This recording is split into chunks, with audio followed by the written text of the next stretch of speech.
I was just reading this book the other day, and it was talking about a situation where a plane is crashing and the flight attendant offers an in-flight meal. And it's kind of how childhood cancer feels.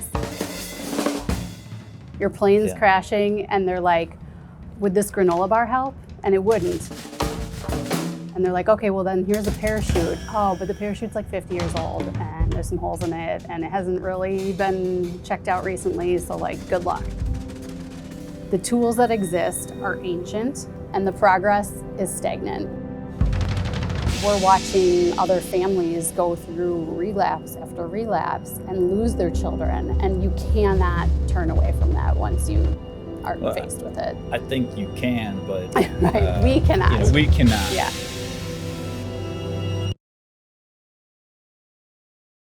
Our son Charlie passed away from a rare childhood cancer called Ewing Sarcoma. He had been battling Ewing Sarcoma for just about 8 years. We learned really early into Lucy's diagnosis about what I think an underfunded, understudied, just the lack of attention that gets put on childhood cancer research in general. And we were flabbergasted, blown away, disgusted, enraged with how little is being done for kids. We learned that there were families a little bit younger than we are, with kids younger than Charlie, who were going through battles with Ewing sarcoma.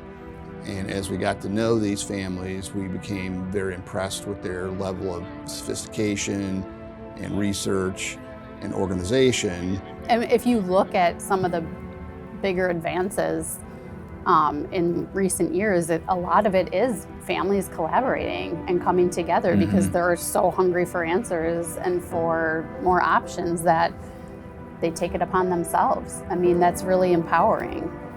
Yeah, hope.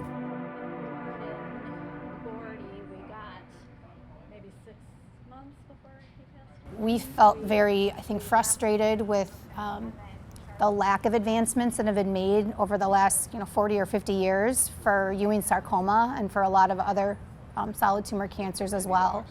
And what I think drew us to Beat Childhood Cancer was it seemed like the parents that started it had that same drive in their belly to make it better. Beat Childhood Cancer was doing targeted research for various types of childhood cancer, and that's what we really wanted to focus on, and what we think Charlie would have really wanted to focus on is new, different, novel therapies and ones that are less toxic than the existing regimens. And frankly, we need something different to get things moving in the right direction. We're looking to flip the model on its head, right? And try something new, completely out of the realm of norm. And then for me personally, the track record of performance and excellence that you guys have had, that story about DFMO and neuroblastoma, it speaks wonders to who you guys are as a collective group. And if we could emulate even a fraction of that in the Ewing space, that would be a huge win. I look at it as like a life insurance policy, right? Right. Selfishly Literally, for our son, where if there's a relapse, the numbers are significantly worse. And we're only talking 5 years is the word cured. And Right. so that's just not good enough for me. Everyone's child is supposed to outlive them. And so we're here to make sure that hopefully will happen for us. And if it doesn't, we're gonna give it hell.